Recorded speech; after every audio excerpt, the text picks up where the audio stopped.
Este azarado estudante do ensino médio acabou de se tornar o mais novo alvo do Caminhão Kun, e quando finalmente acorda, ele está em um mundo completamente diferente, um típico cenário de Isekai. O que ele ainda não sabe é que ganhou um benefício oculto incrível, a juventude eterna. A história então começa em um mundo de fantasia de estilo medieval, onde um adolescente chamado Ryo está deitado no chão de uma pequena cabana em ruínas. O lugar está vazio, exceto por alguns livros antigos e uma faca solitária em uma mesa. Ryo os ignora, sai para respirar o ar da montanha e dá uma olhada em volta. Tudo o que ele vê são picos intermináveis surgindo em todos os lugares. Curioso, ele levanta a mão e murmura baixinho: "Água, venha", e como mágica, uma pequena poça de água surge na sua palma. Retrocedendo para apenas alguns dias antes, Ryo se vê subitamente suspenso em um vazio brilhante e interminável. Confuso, ele é encontrado por um anjo que rapidamente lê seus pensamentos, assegurando-lhe que este não é um posto de controle do pós-vida. O anjo, que admite que faz séculos desde que viu um convidado, está feliz pela companhia, mas um pouco chateado, já que Ryo morreu após um infame acidente com o Caminhão Kun. Ryo, juntando as peças, percebe que está na fila para a reencarnação. Ele pergunta diretamente ao anjo, que decide chamar de Michael em sua mente, o que ele deve fazer em sua próxima vida. Michael diz a ele para viver como quiser. Ryo sempre quis uma vida lenta e monótona, então, após receber a bênção de Michael, ele se prepara para renascer em um novo mundo mágico chamado Fi. Mas antes de ir, Michael explica o básico. Apenas um quinto das pessoas aqui pode realmente usar magia, mas Ryo é um dos poucos sortudos, especialmente dotado com habilidades aquáticas. Como Ryo queria uma vida monótona, Michael o instala na floresta de Hondo, longe das multidões, em uma pequena cabana e com 2 meses de comida armazenada em uma casa de armazenamento frio. Dentro da cabana há 2 guias práticos, um sobre as plantas locais e o outro sobre os monstros que ele pode encontrar. E quando se trata de aprender magia, Ryo se lembra do conselho de Michael: tudo o que você precisa é imaginação e prática. Ele também está seguro dos monstros da floresta por enquanto, já que Michael colocou uma barreira ao redor da casa. Ele então tenta novamente a magia da água e com apenas um pensamento faz uma bola de água perfeita aparecer em sua mão. Sem encantamentos, apenas puro foco. E honestamente, é uma configuração bem legal para alguém que só queria relaxar em outro mundo. Com um rápido movimento de sua magia, Ryo então enche a banheira com água. Honestamente, é meio nojento se você pensar bem, porque a água tecnicamente vem direto de dentro dele. E para piorar as coisas, está congelante. Agora ele tem um novo problema, como aquecê-la. Ele tenta o jeito antigo, esfregando gravetos para acender uma fogueira.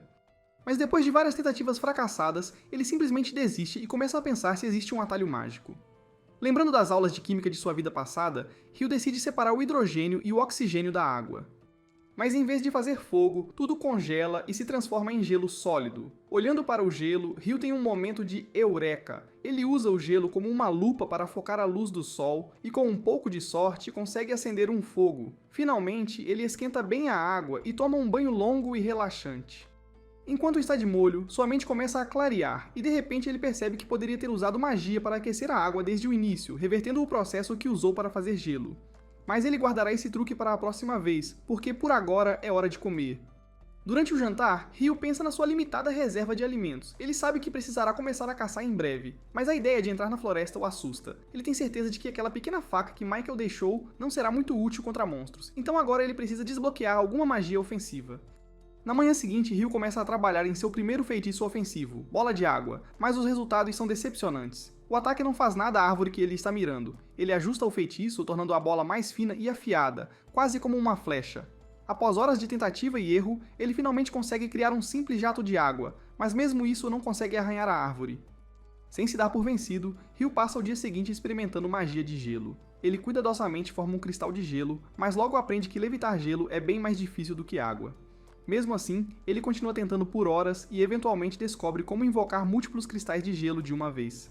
Mas o único problema é que ele ainda não consegue lançá-los em seu alvo.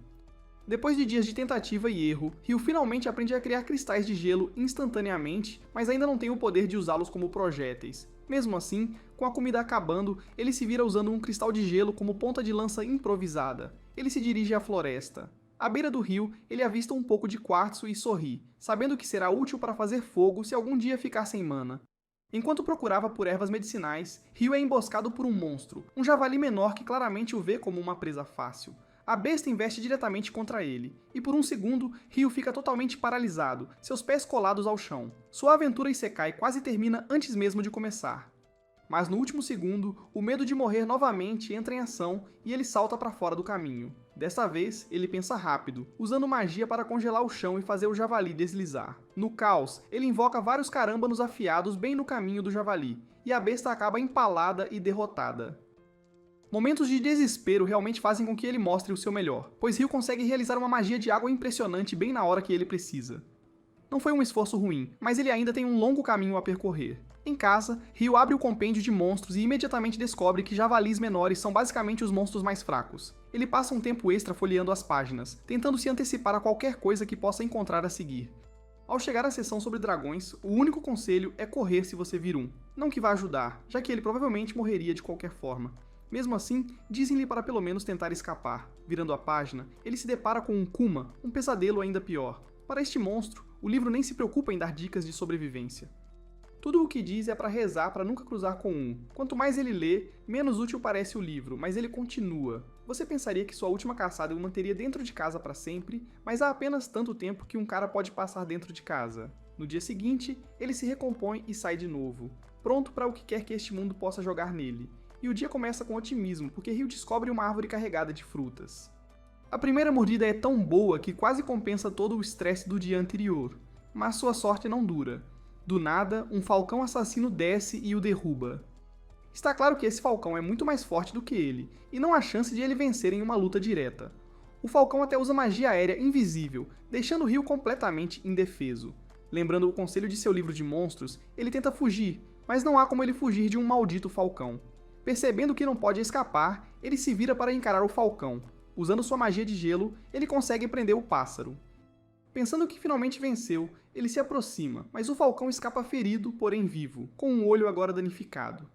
Assim que o falcão percebe que Ryu não é tão fraco quanto pensava, ele foge. Ryu desaba de alívio, reclamando que esta vida tranquila que ele queria não é nada tranquila. Tentando voltar para casa após a luta, Ryu percebe que está completamente perdido graças à sua corrida louca do falcão. Enquanto ele tropeça pela floresta, algo o assusta ainda mais. Um Dullahan sem cabeça com fumaça saindo do pescoço, calmamente cuidando de seu cavalo. Mas de alguma forma, Ryu eventualmente encontra o caminho de volta para casa. Conforme os dias passam, ele continua treinando e aprimorando suas habilidades. Desde lutar contra monstros até pescar, sua magia da água fica tão forte que ele consegue cortar montanhas com ela. Ele continua se esforçando para ficar mais forte e, aos poucos, está começando a se ajustar a essa nova vida. Mas todas as noites, ele volta ao mesmo lugar onde encontrou o Dullahan, desafiando-o repetidamente, não para vencer, mas talvez apenas para ficar mais forte. Não há informações sobre Dullahans no compêndio de monstros dele, então ele se pergunta se não é um monstro de verdade ou se simplesmente não está no guia para iniciantes. Após outro duelo fracassado, Ryu admite que a única razão pela qual continua voltando é porque parece que o Dullahan está realmente ajudando ele a ficar mais forte. Uma noite, ele observa enquanto o Dullahan cria uma espada de gelo, estendendo-a em sua direção como se estivesse oferecendo um presente. Compreendendo a dica, Ryu aceita a espada e com isso, o Dullahan o deixa em paz. Nos próximos dias, ou talvez até semanas, Ryu finalmente desfruta de um período de calma, mas a paz não dura muito. Um dia, enquanto treina, ele avista uma figura familiar. O falcão vingativo está de volta. Ele imediatamente percebe que está faltando um olho, então não há dúvida de que é o mesmo pássaro com que ele lutou antes. Mas agora está completamente preto e parece muito maior do que da última vez, o que significa que evoluiu. O falcão investe contra ele, mais rápido e mais forte do que nunca. Ryu instantaneamente levanta sua parede de gelo de 5 camadas, mas o falcão a atravessa como se fosse nada. Então ele rapidamente convoca uma parede de gelo de 10 camadas, mas o pássaro também a destrói. Desesperado, Ryu ataca com múltiplos cristais de gelo, mas o falcão usa algum tipo de negação mágica para anulá-los e se aproxima dele. Então, de repente, Ryu sente algo no ar, e ele salta para o lado. E nesse momento, o bastão de Ryu é reduzido a cinzas por um ataque surpresa de relâmpago. Então, no calor do momento, ele pega a espada que conseguiu do Dullahan e vai atrás do falcão. Desta vez, a espada realmente funciona. Ele acerta um golpe, obrigando o falcão a recuar, mas ainda não acabou. A ave investe contra ele novamente e com um golpe final, Ryu a perfura com a lâmina e o falcão desaba. Ryu se aproxima do pássaro caído, admitindo que é uma das criaturas mais persistentes que ele já conheceu. Ele percebe que o falcão evoluiu apenas para esta revanche e, como um sinal de respeito, ele o deixa morrer por sua mão. Retirando a espada, ele observa enquanto o falcão finalmente falece. Ryu continua sua jornada, completamente alheio ao fato de que um dragão está nas proximidades. De repente, um dragão aparece e começa a falar com ele, e Ryu fica surpreso por poder entender a voz de um dragão. O dragão, feliz por sua telepatia estar funcionando novamente, pergunta a Ryu se ele viu um falcão evoluído.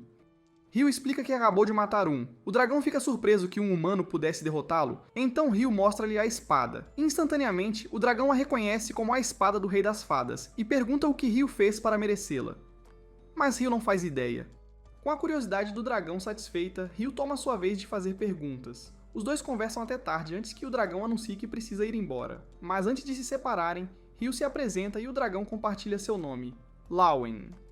As coisas estão indo muito bem para o Ryu neste novo mundo, tão bem que o anjo que o reencarnou verifica seus registros celestiais novamente e percebe que ele perdeu algo enorme. Ryu tem uma habilidade secreta que o anjo nunca notou antes, o poder da juventude eterna.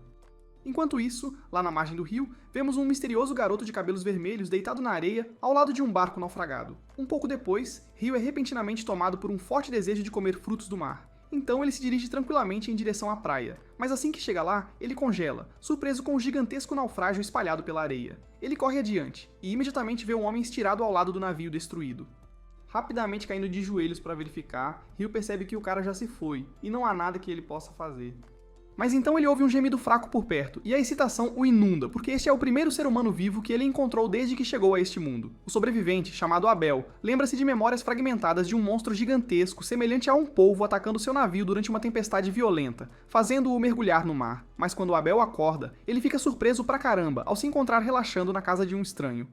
Confuso, mas grato por estar vivo, ele rapidamente se levanta alarmado, procurando por outros sobreviventes. Quando Abel cambaleia para fora, ele fica ainda mais confuso, percebendo que não tem ideia de onde está. Nesse momento, Ryu aparece silenciosamente atrás dele, assustando Abel porque, apesar de ser um guerreiro experiente, ele não conseguiu perceber a presença de Ryu. E ele também está igualmente surpreso com o senso de moda bizarro do Ryu, embora decida educadamente não mencioná-lo por enquanto. Em vez disso, ele se apresenta adequadamente e agradece ao Ryu por salvá-lo.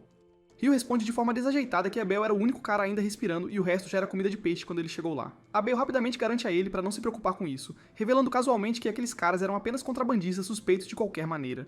Mas antes que ele possa dizer mais, seu estômago o interrompe com um ronco alto. Rindo de forma desajeitada, aí.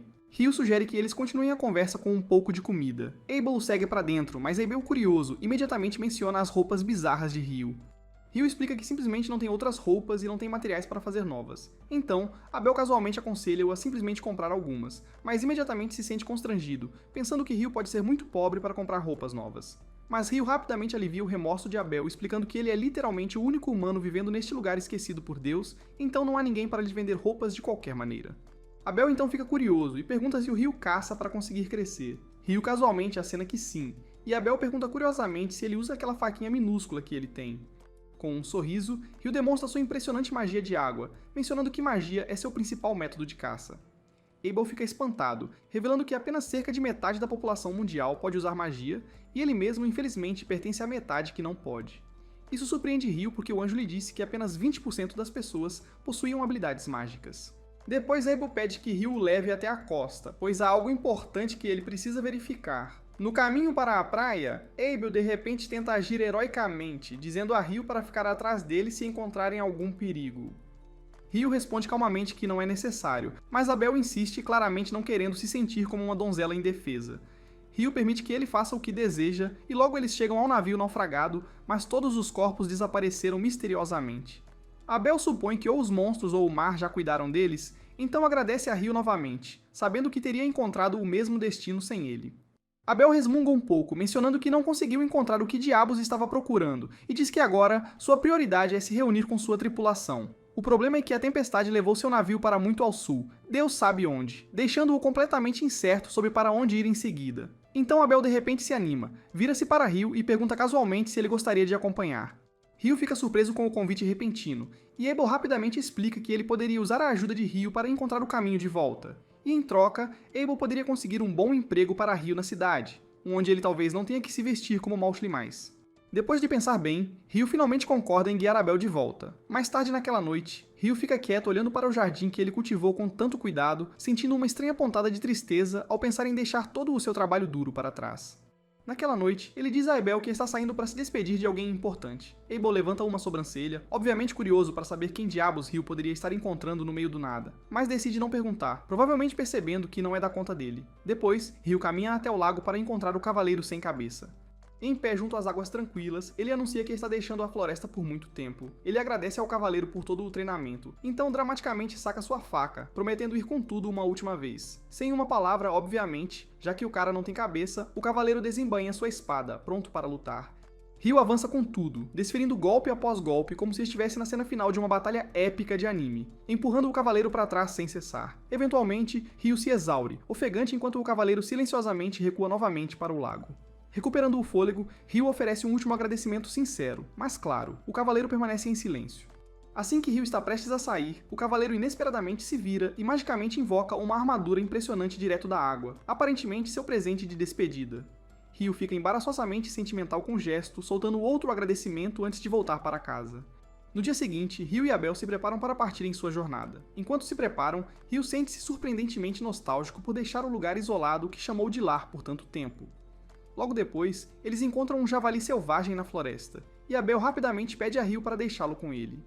Ele corre em direção ao javali com a espada em punho, desencadeando agilmente uma habilidade de combate que instantaneamente transforma o pobre animal em um espetinho. Surpreso, Ryu pergunta o que exatamente são as habilidades de combate, e Abel explica que são técnicas especiais usadas por aqueles que lutam com armas. Naquela noite, eles acampam dentro de uma grande árvore oca, e na manhã seguinte, continuam sua jornada pela floresta. À medida que se aproximam de um pântano, eles avistam vários homens lagarto vagando por aí. Abel decide que é melhor evitá-los e sugere mudar a rota, já que os homens lagarto podem ser adversários bastante fortes. Mas mesmo depois de mudarem o caminho, Ryu sente as criaturas ainda os perseguindo por trás. Abel imediatamente se prepara para lutar, mas Ryu avisa que há muitos inimigos desta vez, insistindo que ele também usará sua magia.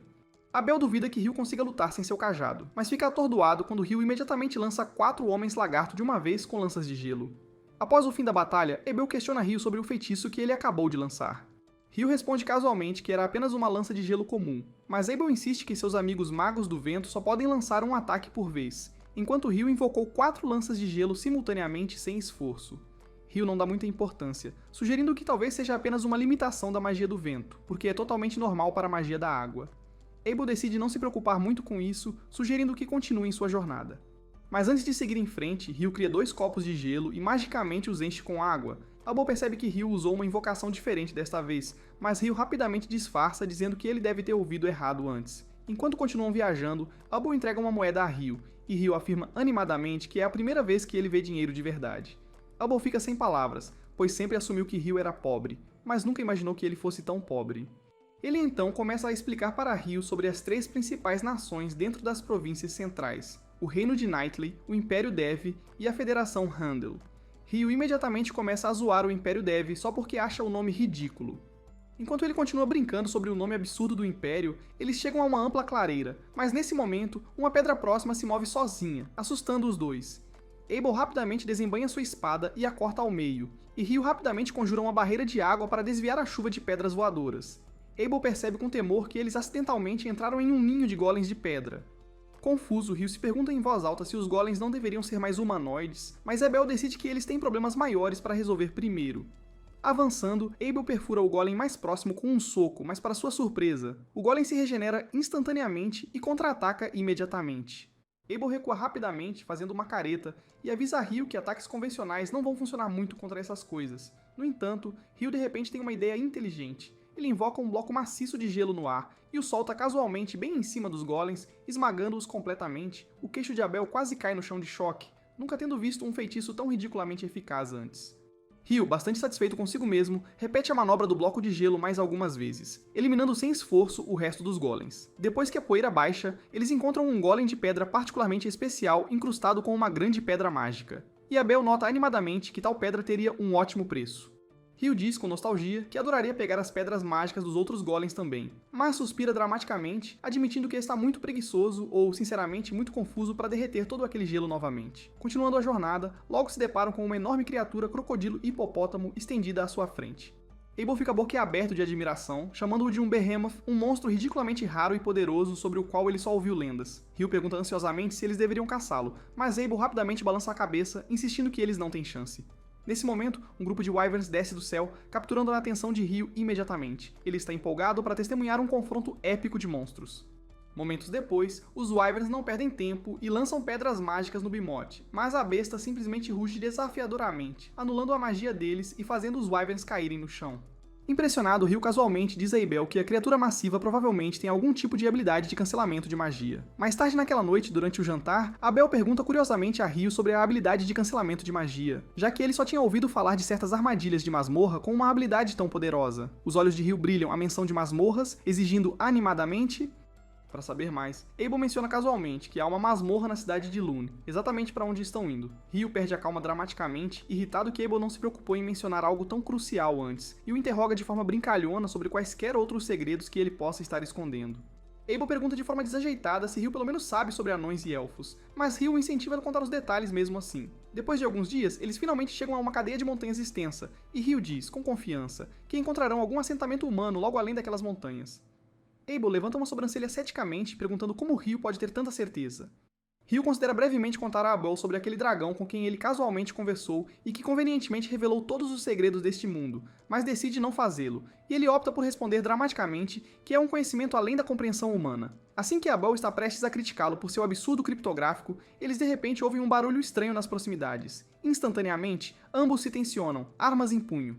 Segundos depois, um monstro gigantesco, um grifo, desce voando do céu diretamente em direção a eles, fazendo com que os dois meninos fiquem completamente apavorados. Abel entra imediatamente em modo de pânico total, somente correndo com maneiras de como estão prestes a se tornar comida de pássaro. Mas Ryu rapidamente salva suas peles jogando um pedaço grande de carne para o alto. Abel rapidamente o imita, lançando outro pedaço para o céu. Então, o grifo pega avidamente os dois pedaços no meio do voo e voa casualmente para longe, claramente desinteressado em um lanche com sabor humano. Após uma pausa tensa, ambos exalam profundamente, aliviados por não serem o jantar de hoje. E eles admitem nervosamente que provocar uma briga com algo assim teria acabado terrivelmente. Enquanto continuam avançando, Abel começa a divagar sobre como ninguém viu um bimote ou um grifo em mais de um século, sugerindo que as altas montanhas podem ter impedido essas poderosas criaturas de chegarem a áreas povoadas. Isso lembra a Ryu que os Wyverns que viram antes vieram do norte, o que significa que o ninho deles deve estar próximo. Como de costume, os instintos de Ryu estão corretos e eles logo se deparam com um pequeno grupo de Wyverns devorando algum monstro infeliz. Ryu sugere ansiosamente lutar contra eles, mas Abel rapidamente o silencia, avisando-o que normalmente leva pelo menos 20 aventureiros experientes para lidar com criaturas tão difíceis quanto Wyverns. Ryu dá de ombros calmamente, lembrando Abel que inevitavelmente terão que enfrentar monstros fortes eventualmente. Então, com um sorriso travesso, Ryu pergunta se prendê-los ao chão tornaria as coisas mais fáceis para Abel. Abel concorda cautelosamente, dizendo que, se eles estiverem no chão, ele pode lidar com um ou dois de perto. Sem hesitação, Ryu dá um passo dramático à frente, entoando em voz alta um feitiço falso deliberadamente exagerado, antes de casualmente convocar 4 pingentes de gelo que perfuram as asas dos Wyverns, prendendo-os no lugar. Abel não desperdiça a oportunidade e rapidamente avança, acabando com o sofrimento deles, mas antes que possam comemorar, mais 2 Wyverns avançam agressivamente. Desta vez, Ryu convoca instantaneamente mais estalactites de gelo, mas sem se preocupar com cantos chamativos. Abel percebe imediatamente, lançando um olhar suspeito para Ryu, mas decide guardar as perguntas para depois. Após eliminar as novas ameaças, eles recolhem as pedras mágicas dos Wyverns derrotados e continuam sua jornada para o norte. Logo, a dupla consegue atravessar as montanhas, saindo para a paisagem serena das Colinas Verdes. Abel não pode deixar de se maravilhar com sua realização, não apenas derrotando os Wyverns, mas também coletando um bom estoque de pedras mágicas, que uma vez que eles cheguem ao Império, lhes renderá uma boa fortuna. Isso de repente deixa Ryu curioso, e ele pergunta exatamente para qual país eles estão indo, esperando que seja literalmente qualquer lugar menos o Império do Bipui. Abel o tranquiliza, dizendo que o Império do Yui está na verdade mais ao norte, e Ryu solta um suspiro de alívio. Vendo Ryu reagir assim, Abel fica confuso e pergunta se ele tem algum tipo de problema pessoal com o Império. Ryu diz que não tem nada contra seu povo, mas acha o nome Daruyue tão dolorosamente cafona que prefere evitá-lo completamente. Abel o olha de maneira estranha, achando essa lógica bizarra pra caramba. Nesse momento, Ryu nota uma estrada ao longe, e Abel rapidamente percebe que, como ela vai de leste a oeste, as montanhas que cruzaram podem não ter sido nada comuns. Mas quando Ryu pergunta o que está em sua mente, Abel apenas o dispensa com um gesto dizendo que não é nada, e menciona que a estrada provavelmente leva a uma cidade. Ryu imediatamente se anima, empolgado com a ideia de finalmente dormir em uma cama de verdade, e Abel diz que ele também deveria experimentar a comida local de lá. Ao anoitecer, eles chegam à cidade e se hospedam em uma pousada para jantar. Enquanto estão comendo, Abel sugere que Ryu se registre na Guilda dos Aventureiros, explicando que um cartão da guilda serve como identidade e permite que ele evite impostos sempre que entrar em uma nova cidade. Ele lembra a Ryu que teve que pagar uma moeda de prata do próprio bolso para cobrir por ele na entrada da cidade. Ryu imediatamente começa a provocar Abel, perguntando se ele realmente está contabilizando cada moeda que gasta ajudando um amigo. Abel faz uma leve careta com a tentativa barata de Ryu de envergonhá-lo, mas ele continua mesmo assim, apontando outro benefício. Se Ryu entrar para a Guilda dos Aventureiros, ele pode vender pedras mágicas e materiais de monstros diretamente para a guilda a um ótimo preço. Ele explica ainda que apenas alquimistas sabem como usar esses materiais de forma eficaz, e Ryu fica instantaneamente interessado, querendo saber mais. Antes que ele possa mergulhar em 1000 perguntas, porém, a garçonete deles chega com o jantar e o queixo de Ryu cai quando ele vê um prato de curry. Ele luta para compreender como o curry pode existir aqui já. Afinal, mesmo no mais clichê de anime Isekai, o personagem principal geralmente tem que viajar longe, lutando desesperadamente para recriar aquele sabor perfeito de casa. Ryu estava meio ansioso por sua própria busca pelo curry, mas uma mordida prova que este curry é exatamente como o que ele gostava no Japão. Completamente tomado pela nostalgia e pelo sabor delicioso, Ryu devora todo o prato em segundos e imediatamente pede outra rodada. Na manhã seguinte, Ryu ainda está animado com o curry que comeu na noite anterior e brinca acusando Abel de esconder mais um segredo suculento dele. Abel fica um pouco assustado, confuso sobre qual segredo Ryu está falando desta vez, mas Ryu apenas ri, dizendo que Abel precisa contar todas as fofocas sobre qualquer lugar de sobremesas locais que ele possa ter ignorado. Abel rapidamente se afasta, admitindo de forma desconfortável que não gosta de doces, e Ryu apenas o observa, se perguntando por que ele está agindo de forma tão estranha. Eles pegam a estrada novamente e eventualmente chegam à cidade de Luene, um lugar cercado por campos intermináveis de trigo. No portão da cidade, eles são recebidos por Nimer, um dos guardas, que fica completamente surpreso ao reconhecer Abel. Aparentemente, Abel foi dado como desaparecido há vários meses, então Nimer está muito feliz de vê-lo de volta, são e salvo, e agradece calorosamente a Ryu por ajudar seu amigo a voltar para casa.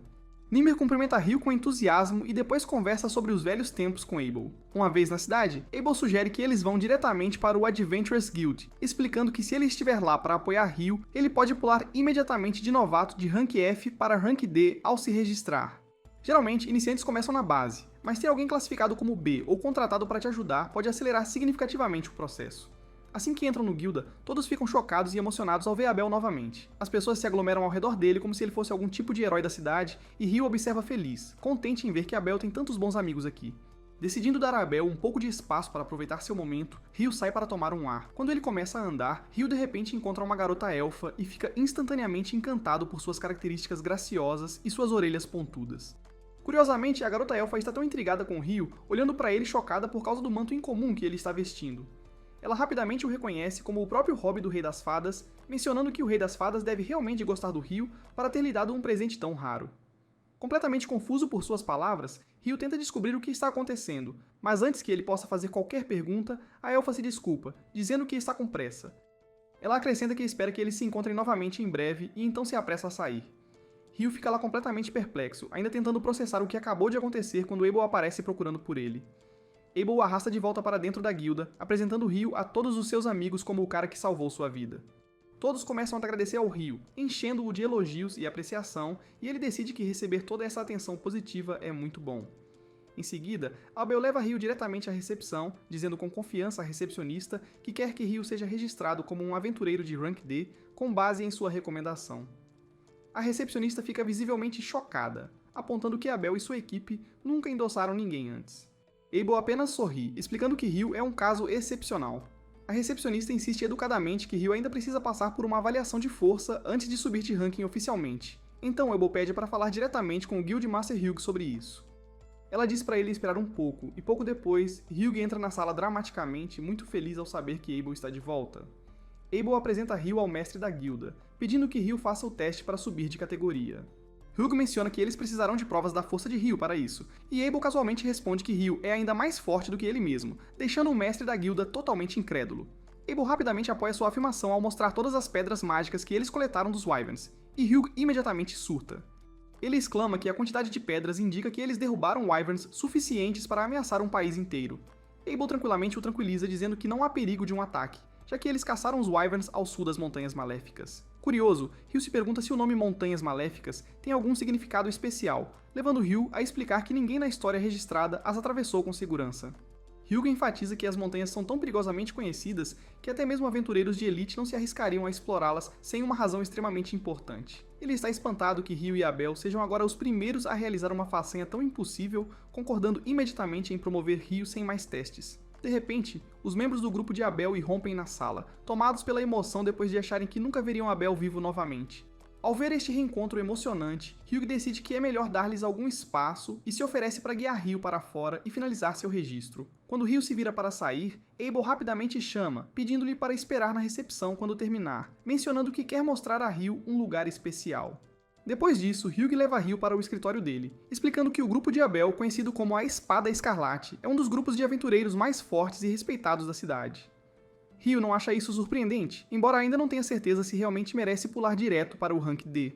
Vendo isso, Hugh o tranquiliza dizendo que, embora Abel seja realmente forte, derrotar sozinho até mesmo um único Wyvern está além de suas habilidades, o que deixa claro para ele que Ryo teve um papel importante na derrota dos Wyverns. Neste momento, a recepcionista entra no escritório carregando o equipamento necessário para o registro formal de Ryo. Hugh se desculpa imediatamente, dizendo que tem pilhas de papelada esperando por ele, deixando Ryo aos seus cuidados. A recepcionista alegremente se apresenta como Nina, então começa a fazer a Ryo as perguntas padrão de registro. Ela explica que ele pode usar as acomodações do Guild por até 300 dias a partir do registro, depois disso ele terá que encontrar um lugar próprio. Em seguida, ela fala sobre um curso de treinamento de exploração de masmorras que o Guild oferece a novos aventureiros. Ryo imediatamente expressa seu interesse em participar do curso, e Nina diz para ele ir ao salão de reuniões daqui a 2 dias, exatamente às 9 da manhã, e Ryo fica momentaneamente surpreso que este mundo até tem relógios. Depois, Nina segue para completar o registro real. Ela instrui Ryo a colocar a mão no dispositivo de cristal sobre a mesa. Quando ele o faz, o dispositivo escaneia e transfere seus biométricos para uma placa metálica que repousa sobre ele, transformando-a em seu cartão oficial da guilda. Nina parabeniza Ryo, dando-lhe as boas-vindas como um aventureiro registrado, e então ambos saem do escritório. Pouco depois, Abel leva Ryo para explorar a cidade, mencionando que gostaria de comprar algumas roupas novas e um cajado como pagamento por tê-lo escoltado em segurança para sua cidade natal. Ryo aceita alegremente as roupas, mas questiona por que ele precisaria de um cajado. Abel aponta que os magos sempre usam cajados para lançar feitiços, mas Ryo diz casualmente que pode usar magia perfeitamente bem sem um. Ele também explica que sempre que luta de perto, prefere usar uma espada de qualquer maneira, então um cajado seria bastante inútil para ele. Abel é pego de surpresa por isso, e fica ainda mais chocado quando Ryo revela casualmente que a pequena faca que ele carrega na verdade serve como sua espada. Deixando tudo isso de lado, Ryo menciona que mais do que equipamentos, o que ele realmente precisa agora é de informações sólidas sobre como as coisas funcionam neste mundo. Logo após, Ryo descobre que este mundo usa exatamente a mesma medida de tempo que a Terra: horas, dias, semanas, meses e até o sistema métrico. Agora ele entende que alguém da Terra deve ter chegado aqui há muito tempo, influenciado a maneira como as coisas funcionam, explicando todas as coisas familiares que ele encontrou. Nesse momento, Abel retorna da loja após pagar por todas as coisas que Ryo escolheu, informando alegremente que a melhor parte do dia ainda está por vir. Abel então guia Ryo até uma grande pousada onde todos os seus amigos da guilda estão reunidos, fazendo uma animada celebração pelo retorno seguro de Abel. Eles festejam até tarde, deixando Ryo exausto, então na manhã seguinte, Nina tem que arrastá-lo para fora da cama para mostrar-lhe seu alojamento. Ela o leva para uma sala onde 2 outros aventureiros recém-chegados já estão se instalando. O loiro se apresenta como Eto e o moreno como Nils. Ambos cumprimentam Ryo calorosamente, e assim que Nina sai, Nils começa imediatamente a falar sobre o quanto gosta dela e como ela é fofa. Eto rapidamente o cala, lembrando-lhe que Nina está muito fora do seu alcance. Eto então conversa casualmente com Ryo, dando-lhe um rápido resumo sobre a vida nos dormitórios da guilda. Momentos depois, Nina retorna novamente, dessa vez trazendo outro novato nervoso chamado Amon. Curiosos sobre sua aparência jovem, os outros perguntam sua idade. Amon revela timidamente que acaba de completar 16 anos, mas com ambos os pais falecidos recentemente, ele decidiu ganhar a vida como aventureiro. Nina gentilmente pede a eles que façam Amon se sentir bem-vindo, depois lembra Ryo e Amon de se juntarem a ela no salão de reuniões na manhã seguinte para o treinamento de exploração de masmorras. Ao mesmo tempo, Abel conta animadamente ao seu grupo todas as coisas incríveis que viu Ryo fazer, usando magia sem esforço sem um cajado, espetando wyverns com estacas de gelo e até esmagando golems de pedra com blocos de gelo gigantes. Lin, o membro cético do grupo, descarta as histórias de Abel como impossíveis, argumentando que a magia simplesmente não funciona dessa forma, devido a limitações como alcance e distância. Mas Abel insiste firmemente que tudo o que disse é verdade. Mas então outro membro do grupo, chamado Ria, comenta pensativamente que há apenas um mago que já foi rumor de exercer magia de tal escala, e ele é o lendário Mago do Inferno. Mas como ninguém realmente testemunhou sua magia insana em primeira mão, seus feitos permanecem nada mais do que rumores. Isso leva a um breve momento de preocupação. Se Ryo for realmente tão poderoso, o que aconteceria se ele se voltasse contra eles? Ou pior, se aliando ao Império W? Mas Abel tranquiliza-os com confiança de que o Império W não será um problema, dado o quanto Ryo detesta apaixonadamente seu nome ridículo. Enquanto isso, na hospedagem, Ryo está contando piadas e rindo junto com seus colegas de quarto, maravilhado com o quão drasticamente sua vida mudou de repente. Vários dias depois, Ryu e Amon terminam seu curso acelerado de exploração de masmorras projetado para iniciantes. O instrutor deles então diz que eles irão para o primeiro andar da masmorra mais tarde naquela tarde. Amon imediatamente começa a entrar em pânico com a ideia de sua primeira viagem real a uma masmorra, mas Ryu apenas aconselha casualmente para ele se acalmar, lembrando-o de que ficar nervoso agora só o deixará exausto antes mesmo de entrarem. O instrutor então pergunta ao grupo se alguém tem alguma pergunta urgente, e Ryu imediatamente pergunta se é possível teletransportar diretamente para os andares que eles já limparam. O instrutor está realmente impressionado com essa pergunta, já que normalmente apenas aventureiros veteranos pensariam em algo assim. Ele explica que existem certas masmorras mais ao sul, onde aventureiros podem se teleportar convenientemente entre pontos de verificação, mas infelizmente, a masmorra Lune não tem truques legais como esse. Depois, o instrutor leva os novatos diretamente para o calabouço, localizado bem no coração da cidade. Ele revela que a cidade foi literalmente construída ao redor do calabouço, acrescentando que a cada vários anos, a quantidade de monstros dentro aumenta dramaticamente, às vezes até os empurrando para a superfície. Ele explica como as enormes muralhas ao redor da masmorra protegem as pessoas comuns de ataques de monstros, mas logo tranquiliza os novatos nervosos de que atualmente não há risco de qualquer grande surto de monstros acontecer em breve. Pouco tempo depois, eles finalmente chegam ao primeiro andar da masmorra, que é amigável para iniciantes e felizmente não abriga criaturas particularmente ferozes. O instrutor diz a todos que estão convidados a explorar livremente, mas insiste que fiquem perto da entrada. Ryu faz dupla com Amon e quase imediatamente Ryu sente algo se aproximando. Ele diz a Amon para se preparar para um golpe enquanto ele cuida de imobilizar o inimigo, e Amon ansiosamente puxa sua espada. Momentos depois, uma formiga monstro aparece e Ryu a reconhece instantaneamente de seu livro de monstros como uma formiga soldado. Ele instrui Amon a mirar bem no pescoço dela, enquanto a imobiliza usando lanças de gelo. Ryu imobiliza o monstro no chão sem problemas, permitindo que Amon corte sua cabeça sem dificuldade, conquistando sua primeira morte. Amon está super animado com essa vitória, e Ryu rapidamente recupera a pedra mágica da formiga como prova de sua primeira caça bem-sucedida juntos. Mais tarde naquela noite, eles estão jantando ao lado de seus colegas de quarto, que insistem em celebrar sua primeira invasão bem-sucedida na masmorra. Os colegas de quarto estão genuinamente impressionados que a dupla conseguiu derrotar uma formiga soldado na primeira viagem, mas Amon insiste modestamente que só terminou com a formiga depois que Ryu a manteve firmemente presa. Ele menciona com entusiasmo que mal pode esperar para retornar ao calabouço amanhã, embora admita estar nervoso por tentar ir sozinho. Ryu se voluntaria para o acompanhar, já que ele também está ansioso para explorar a masmorra até o terceiro andar, porque acha muito suspeito ter encontrado um monstro mais forte, de um nível mais profundo vagando pelo primeiro andar. Afinal, o instrutor diz que isso parecia incomum. Ito intervém, mencionando que ouviu rumores recentes de formigas soldados aparecendo até nos primeiros e segundos andares, e nenhum dos garotos consegue descobrir por que diabos isso está acontecendo. Naquele momento, Abel entra casualmente e explica que é porque as formigas soldado podem cavar seu caminho para cima. Nils e Ito ficam completamente surpresos quando percebem que o aventureiro mais incrível da cidade acabou de aparecer na frente deles. Ryu, como sempre, cumprimenta casualmente seu amigo sem se importar com seu status de celebridade, levando Abel a pedir brincando aos caras para ficarem de olho em Ryu, já que ele não tem o menor senso comum. Nils imediatamente se levanta, saudando Abel empolgado e declarando que é seu maior fã. Ele anuncia apaixonadamente seu sonho de se tornar um aventureiro lendário como Abel um dia, perguntando ansiosamente se poderia apertar sua mão dourada. Abel concede felizmente o aperto de mão, aconselhando gentilmente Nils a perseguir seu sonho, mas nunca esquecer que a sobrevivência sempre vem em primeiro lugar. Ryu então pergunta diretamente a Abel o que ele está fazendo por aqui tão tarde, e Abel responde que acabou de voltar de sua última missão. Antes que ele possa dizer mais alguma coisa, o grupo de Abel de repente invade. As garotas estão claramente irritadas por Abel ter vindo aqui, em vez de ir direto ao mestre da guilda para um relatório de missão. Abel rapidamente tenta explicar que estava apenas ajudando alguns aventureiros novatos que precisavam de seus conselhos, mas Lin não quer saber de nada disso e imediatamente diz a Warren para levá-lo embora.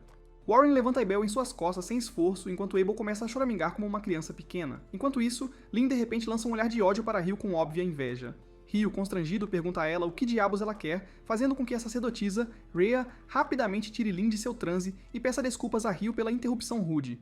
Conforme o grupo sai, Ito e Nils ficam empolgados, mas Ryu realmente não consegue entender o que há de tão impressionante nesse grupo de palhaços.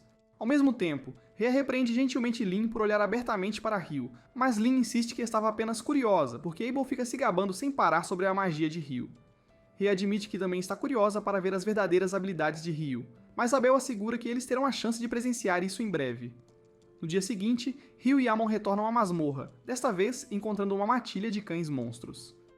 Ryu mais uma vez prende as bestas sem esforço com suas lanças de gelo, enquanto Amon impressiona ao exibir suas habilidades com a espada, derrotando alguns dos monstros por conta própria.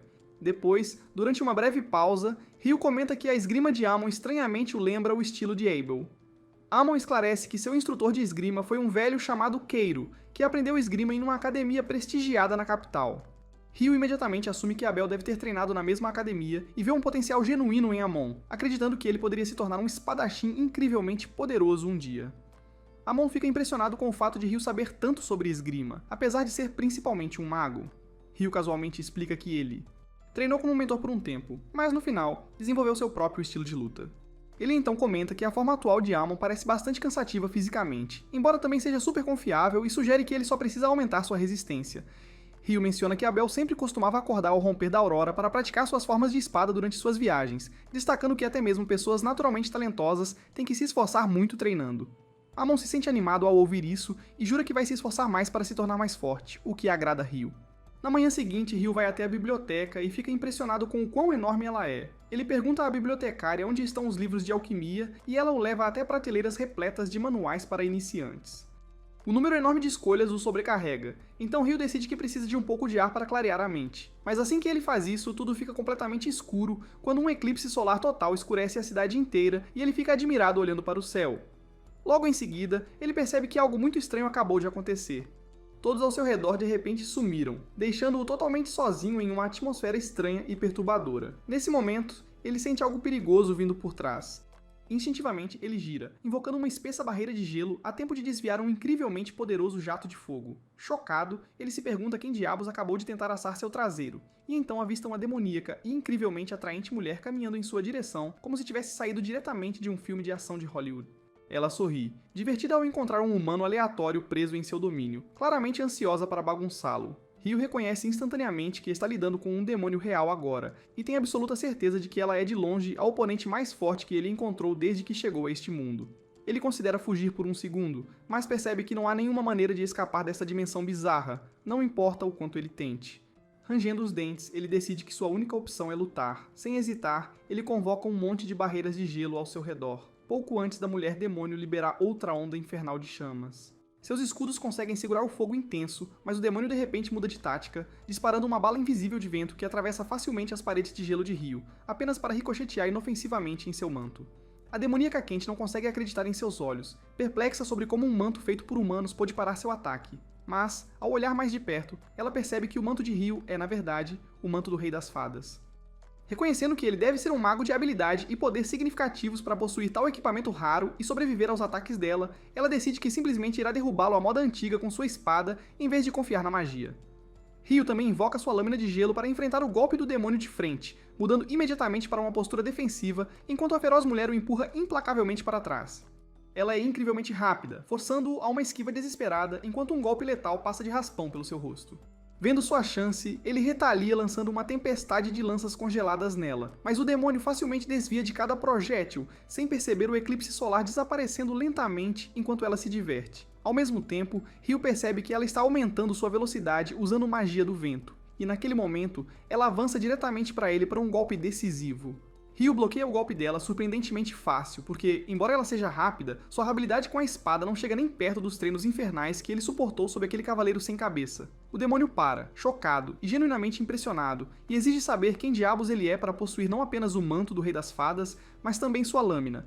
Frustrada, ela conjura uma bola de fogo ardente para incinerá-lo, mas Ryu cancela sem esforço com uma lança de gelo bem cronometrada. Isso a deixa realmente irritada, e o demônio decide acabar com ele rapidamente, percebendo que ele se tornará uma ameaça real se a luta se prolongar. Ela lança um ataque agressivo, mas Ryu permanece calmo, bloqueando suavemente seus ataques frenéticos. Ele vê uma abertura e contra-ataca ferozmente, desequilibrando o demônio. Aproveitando imediatamente a vantagem, Ryu lança uma rajada de espigões de gelo afiados com a intenção de derrotá-la. A demoníaca rapidamente se cerca de chamas escaldantes, derretendo as lanças de gelo antes que a alcancem. Mas conforme o ataque implacável de Ryu intensifica, ela é forçada a invocar grossas paredes de pedra como proteção extra. Ryu, no entanto, se adapta rapidamente, mudando de tática para jatos de água de alta pressão que perfuram sem esforço as barreiras rochosas, cortando-a várias vezes. Ela fica surpresa que os ataques dele realmente poderiam machucá-la, mas felizmente Ryu estava atacando cegamente devido à espessa nuvem de fumaça que obscurecia sua visão. Aproveitando a oportunidade, Ryu avança para dar o golpe final, mas o demônio desesperadamente salta para interceptar o ataque. Quando suas lâminas se chocam violentamente no ar, Ryu fica surpreso ao ver os ferimentos do demônio se fechando e se curando rapidamente bem diante dos seus olhos. Sua distração momentânea dá a ela a abertura que precisa para desferir um golpe devastador, jogando-o com força contra um prédio próximo. Quando ela se prepara para acabar com ele de vez, ela sente gotas de água atingindo sua pele. Confusa, ela olha para cima, justo quando uma gota de chuva escaldante atinge sua bochecha, queimando mais do que água fervente. Ela grita de agonia e instantaneamente se envolve em um casulo de pedra protetora, esperando desesperadamente a chuva escaldante passar, enquanto Ryu pousa cuidadosamente, preparando seu próximo movimento. Sem aviso, a demônia explode em um inferno, destruindo violentamente tudo ao seu redor. Ela avança lentamente em direção a Ryu com intenções assassinas, mas bem nesse momento, o eclipse começa a se dissipar, e quando a luz do sol toca sua lâmina, ela se desfaz em nada. Ela para abruptamente, estalando a língua com irritação e comentando amargamente que terão que terminar essa luta em outro dia. Ryu provoca, dizendo para ela se apressar e já ir embora. Surpreendentemente indiferente à atitude dele, o demônio se apresenta como Leonor e casualmente pergunta seu nome. Ele responde relutantemente com Ryu, embora deixe claro que não dá a mínima para trocar mais gentilezas com um demônio. Leonor fica intrigada com o fato de que Ryu claramente sabe o que ela é, fazendo-a se arrepender de ter brincado antes em vez de matá-lo imediatamente. Ela diz a ele que um dia eles terão sua revanche, embora seja possível que outro demônio possa cruzar seu caminho primeiro. Ela o avisa para não morrer por causa de um fraco, porque quando eles se encontrarem novamente, ela estará muito mais forte, e da próxima vez, ela não hesitará em acabar com ele. Ryu sente um calafrio na espinha com esse pensamento. Mas então, o eclipse desaparece completamente, e em um instante, a realidade volta ao normal, não deixando nenhum sinal de sua batalha caótica. Sentindo-se abalado, Ryu decide que é melhor comprar seus livros rapidamente e descansar. Ele vai direto para o banco, trocando a pilha de moedas que ganhou vendendo todas aquelas pedras mágicas de Wyvern. Depois, ele passa pelo dormitório esperando encontrar seus colegas de quarto. Mas quando ele percebe que não estão por perto, ele está prestes a ir embora quando os vê sendo encurralados e assediados por um grupo de aventureiros idiotas. Nils e Aito estão xingando o líder, um grande idiota chamado Dan, por emboscá-los covardemente enquanto ainda estão feridos. Mas Dan retruca com desdém que os monstros também não terão piedade quando eles eventualmente morrerem na masmorra. Do nada, os capangas de Dan caem inconscientes enquanto Ryu os elimina silenciosamente por trás, dizendo calmamente a Dan que ele está absolutamente certo. Mas talvez ele devesse seguir seu próprio conselho às vezes. Ele provoca Dan casualmente, perguntando se ele está planejando correr agora que seus amigos foram dormir com os peixes. Enfurecido, Dan avança cegamente contra Ryu, apenas para ele desviar facilmente e bater com o cabo de sua espada diretamente no estômago de Dan, forçando o valentão a vomitar o que restava do seu café da manhã. Ryu rapidamente redireciona sua atenção para curar seus amigos feridos, repreendendo-os levemente sobre a necessidade de se fortalecerem para que nenhum idiota fraco os pegue desprevenidos novamente. Ainda assim, ele decide que agora todos merecem um bom descanso. Juntos eles vão aos banhos públicos, onde Aito, o padre do grupo, cura a ferida feia deixada pela bala de vento de Leonor. Enquanto todos estão de molho na água, a curiosidade fala mais alto e começam a bombardear Ryu com perguntas sobre quem diabos poderia ferir alguém tão forte como ele. Ryu considera mencionar o demônio brevemente, mas rapidamente decide não fazê-lo, porque por enquanto, relaxar é a prioridade e todo o resto pode esperar. Na manhã seguinte, Nils, Aito e Amen aventuram-se juntos na masmorra. Enquanto Nils e Amen enfrentam os goblins diretamente, Aito fica para trás, oferecendo apoio e cura sempre que algum deles é atingido. Enquanto Nils coleta pedras mágicas dos goblins derrotados, Aito cuida de Amen, comentando ansiosamente sobre como esses goblins são surpreendentemente difíceis e perigosos. Nils sugere rapidamente que eles deveriam recuar por enquanto, já que avançar mais seria suicídio. Aito concorda plenamente, especialmente desde que encontrar arqueiros goblins já no quarto andar é uma notícia muito ruim. Mas Amen teimosamente argumenta que ainda quer caçar mais alguns monstros e ganhar um dinheiro extra. Mas Nils o lembra severamente do conselho de Abel para nunca arriscar suas vidas por ganhos insignificantes. Eventualmente, Amen cede e eles retornam em segurança para a superfície. Acontece que essa decisão salvou suas vidas, porque apenas alguns andares abaixo deles, outro grupo de aventureiros estava sendo dizimado por um monstro terrivelmente forte. De volta à superfície, Ryu reflete sobre como as habilidades mágicas de Leonor eram absolutamente ridículas, embora ele pelo menos igualasse sua velocidade de conjuração. Ele decide se concentrar em suas forças e melhorar suas fraquezas, lembrando como ontem ele lutou para acompanhar a velocidade de movimento insana de Leonor. Embora ele brevemente inveje a magia do vento dela, ele rapidamente afasta o ciúme, determinado a encontrar sua própria solução única. Ele decide testar se o uso de jatos de água para se impulsionar funcionaria acima do solo, afinal, funcionou muito bem debaixo d'água. Primeiro, ele cria uma plataforma de gelo escorregadia à sua frente, depois dispara centenas de pequenos jatos de água de suas costas para se impulsionar para a frente. Infelizmente, todo esse esforço resulta nele se movendo tão rápido quanto uma vovó idosa atravessando a rua. Frustrado com o resultado embaraçosamente lento, Ryu suspira, chamando isso de um trabalho em andamento, basicamente a história da vida dele. Mais tarde, Ryu vai à biblioteca na esperança de aprender mais sobre demônios e alquimia. Coincidentemente, ao mesmo tempo, Lynn também está estudando lá, e ela está desesperadamente vasculhando registros para ver se há alguma menção a um feitiço capaz de criar uma parede de gelo forte o suficiente para esmagar golems, mas não encontra absolutamente nada. Lynn conclui com arrogância que Ryu deve ser algum tipo de vigarista enganando Abel, tranquilizando-se ao pensar que apenas o maior feiticeiro do continente poderia realizar uma magia tão poderosa. Satisfeita com sua teoria, ela coloca o livro de volta na prateleira assim que avista a garota elfo, Sarah. As duas trocam cumprimentos casuais e conversam brevemente antes de Sarah se lembrar que deveria encontrar alguém, então ela precisa ir embora. Enquanto isso, Amen e a equipe retornaram à guilda e Nils imediatamente começa a gaguejar como um verdadeiro bobo quando vê Nina. Aito rapidamente lhe dá um leve tapa na cabeça, tirando-o do transe, e informa calmamente a Nina que eles descobriram arqueiros goblins vagando pelo 5º andar, uma situação completamente inédita, então retornaram imediatamente para relatar essa notícia alarmante. Nina examina cuidadosamente as pedras mágicas como prova, confirmando instantaneamente sua autenticidade e agradece urgentemente ao grupo antes de correr para alertar o mestre da guilda. O mestre da guilda Hugh não fica nada feliz ao saber que goblins apareceram no 5º andar, porque esses pequenos desgraçados deveriam aparecer apenas mais fundo que o 10º. Ele sente sombriamente que isso pode indicar algo muito pior se formando no subsolo e instrui Nina a convocar imediatamente cada grupo de aventura de nível B ou superior disponível. Nina informa hesitante que no momento apenas 2 grupos de alto nível ainda estão na cidade, a Espada Carmesim de Abel e a Brigada Branca. Logo depois, Abel e seus colegas de equipe vão para o escritório de Hugh, com Abel visivelmente irritado com a perspectiva de trabalhar ao lado da Brigada Branca, principalmente porque ele não suporta o líder deles. As garotas no grupo dele dizem diretamente para ele parar de reclamar como um bebê chorão, e Abel, a contragosto, se recompõe antes de entrar. Infelizmente, o líder da Brigada Branca, Phelps, já está aguardando lá dentro, e Abel luta imensamente para não mostrar seu aborrecimento. Uma vez que todos tomam seus assentos, Hugh explica a situação séria. Goblins foram encontrados no 5º andar e o relatório é completamente confiável. Tanto a Espada Carmesim quanto a Brigada Branca devem entrar imediatamente na masmorra e investigar minuciosamente quaisquer outros sinais de um possível surto de monstros.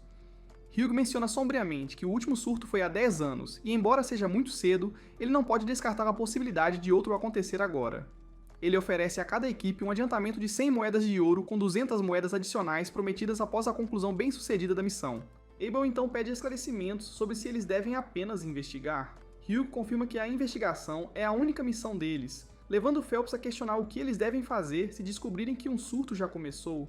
Hugh responde firmemente que se um surto estiver realmente em andamento, eles devem recuar imediatamente e relatar o ocorrido. A guilda então trancará as muralhas do calabouço e coordenará com os cavaleiros para eliminar a ameaça. Ele também observa que já alertou tanto o senhor local quanto a sede dos cavaleiros para garantir a máxima preparação. Por fim, Hugh pergunta a ambas as partes se aceitam a missão, e sem hesitar, eles concordam. Na manhã seguinte, Hugh já está acordado e totalmente preparado para sair para a Biblioteca do Norte quando seus colegas de quarto começam a acordar. Ele explica que está planejando mergulhar mais fundo na alquimia, mencionando que ouviu dizer que a Biblioteca do Norte tem livros sobre tópicos mais avançados. Ito confirma que ele ouviu corretamente, acrescentando que aventureiros classificados como D e acima têm acesso total a essa biblioteca. Amen entra animado na conversa, mencionando rumores que ele ouviu sobre livros proibidos escondidos na Biblioteca do Norte também. Os olhos de Ryu brilham imediatamente, mas Ito rapidamente destrói suas ilusões ao esclarecer que apenas aventureiros classificados como B ou superiores têm permissão para sequer tocar nesses livros. Os meninos então lhe desejam sorte em sua busca por conhecimento enquanto se preparam para mais uma exploração de masmorra. Ryu logo chega na Biblioteca do Norte e imediatamente sente a vibração do ambiente calmo e acadêmico. Ele começa a procurar ansiosamente pelos livros que precisa, embora perceba que perguntar diretamente a alguém sobre livros sobre demônios provavelmente causaria uma cena. No entanto, quando ele está subindo as escadas para o 1º andar, ele vê a elfa Sarah parada lá e fica instantaneamente encantado. Enquanto isso, o mestre da guilda Hugh e os 2 grupos de aventureiros de alta patente chegam aos portões da masmorra. Bem quando estão prestes a abrir as portas maciças, Abel de repente para Hugh, sentindo que algo está terrivelmente errado. Confiando em seu instinto, ele ordena que Lynn use rapidamente sua magia de vento para escanear o 1º andar em busca de ameaças. O rosto de Lynn imediatamente fica pálido, porque ela descobre centenas de monstros à espreita bem atrás do portão. O pânico se espalha instantaneamente entre o grupo, confirmando sem dúvida que a grande invasão de monstros já começou. Hugh ordena urgentemente que todos recuem e alertem tanto os cavaleiros quanto o guilda. De volta à guilda, Nils e os outros percebem um aviso de fechamento repentino afixado nas portas da masmorra, assumindo que deve ser por causa dos arqueiros goblins que eles relataram. Mas então, um mensageiro frenético irrompe na guilda, anunciando em voz alta que um enorme surto de monstros começou. Todos os aventureiros disponíveis devem correr imediatamente para guarnecer as paredes ao redor da masmorra e afastar os monstros. Enquanto isso, Ryu e Sarah estavam se encarando desajeitadamente durante todo esse caos, até que Sarah finalmente quebra o silêncio dizendo suavemente que parece que eles se encontram novamente. Eles se apresentam formalmente e Sarah pergunta gentilmente a Ryu se ele está procurando algo específico. Ryu quase diz que está pesquisando demônios, mas rapidamente se controla, alegando nervosamente que está interessado em alquimia, especificamente na criação de golems. Sarah está claramente impressionada com o objetivo ambicioso dele, comentando como criar golems é realmente difícil, embora lamente informar que a biblioteca não tem livros exclusivamente sobre esse assunto. No entanto, com um sorriso amigável, Sarah pediu para ele segui-la de qualquer forma, pois ela conhecia essa biblioteca como a palma da mão, e poderia guiá-lo para livros que seriam úteis. Eles começam a conversar casualmente sobre livros e aventuras enquanto caminham, e Sarah revela que, na verdade, é a única integrante de um grupo de aventureiros de classificação B chamado Ventus. Ryu menciona ter ouvido de um amigo que havia apenas um elfo vivendo na cidade, e Sarah sorri suavemente, explicando que elfos normalmente não se misturam com humanos, mas ela sempre foi uma espécie de estranha. Enquanto isso, nos portões da masmorra, todos os aventureiros da cidade se reuniram ao longo das muralhas, se preparando para a batalha. De repente, os monstros destroem o portão pesado, e o mestre da guilda Hugh imediatamente dá ordens, comandando todos a dispararem flechas e magias na horda de goblins em carga. Uma batalha feroz explode, e logo os cavaleiros chegam para reforçar os aventureiros, rapidamente estabilizando a situação. Mas Hugh não consegue se livrar de uma preocupação incômoda porque parece haver muito mais monstros do que no último surto há 10 anos. Em outra parte do campo de batalha, o grupo de Abel está ficando perigosamente sem flechas. Nesse momento, Nils chega correndo, carregando um grande barril cheio de flechas, entregando urgentemente uma mensagem de Hugh. O grupo de Abel deve enfrentar o chefe do calabouço assim que as hordas de goblins forem derrotadas. Logo, a maioria dos goblins está derrotada, e Hugh rapidamente dá a Bel e Phelps o sinal para liderarem seus grupos na batalha final. Eles pulam das paredes, Lin usando rapidamente a magia do vento para suavizar o pouso. Avançando, eles despacham sem esforço os goblins restantes e se posicionam na entrada da masmorra, esperando ansiosamente pelo chefe. Momentos depois, um general goblin emerge das sombras e todos pensam que finalmente está chegando ao fim, mas a confiança deles rapidamente se estilhaça quando mais 2 generais goblins aparecem logo atrás dele. Abel percebe instantaneamente que eles estão realmente lidando com um rei goblin. Ele explica urgentemente que eles precisam derrubar os generais imediatamente, caso contrário, eles ficarão significativamente mais fortes quando o rei chegar. Abel rapidamente designa alvos. Ele e Phelps vão enfrentar um general cada um, enquanto Lin e Rhea se juntam contra o terceiro. A intensa luta contra os generais goblins começa. Abel consegue cortar os braços de seu inimigo, mas quando está prestes a acabar com ele, avista a figura imensa do rei goblin emergindo na entrada da masmorra. Instintivamente, Abel grita desesperadamente para todos se abaixarem. Um instante depois, um corte de vento extremamente poderoso irrompe da masmorra, derrubando instantaneamente todos os 3 generais goblins com um único golpe. Todos olham em choque e pavor para a demonstração implacável de poder do Rei dos Goblins, mas Abel e Phelps sabem que são os únicos capazes de derrubar esse monstro. Eles imediatamente se unem para lançar um ataque conjunto contra o Rei dos Goblins, mas suas armas falham miseravelmente contra sua espessa armadura. Pensando rápido, Abel corre diretamente em direção ao Rei dos Goblins, ativando sua habilidade fantasma para atravessar o ataque devastador do Rei. Aproximando-se rapidamente, ele usa sua técnica de combate para perfurar a armadura de peito do Rei, atingindo seu coração, mas o golpe não é suficiente para terminá-lo completamente. Quando o Rei Goblin se prepara para contra-atacar, Abel rapidamente sinaliza para Lin terminar, saindo do caminho enquanto Lin lança suas lanças de vento. O ataque mágico passa inofensivamente através da forma fantasmagórica de Abel e colide com o Rei Goblin, finalmente matando-o. Os aventureiros soltam um suspiro coletivo de alívio, acreditando que finalmente venceram. Mas nenhum deles percebe que esse pesadelo está longe de acabar, à medida que algo ainda mais sinistro espreita mais fundo na maldita masmorra. Obrigado por assistir. Se você gostou do resumo e está ansioso para o próximo episódio, não se esqueça de curtir, inscrever-se e clicar no sininho de notificação para não perder nossos resumos diários.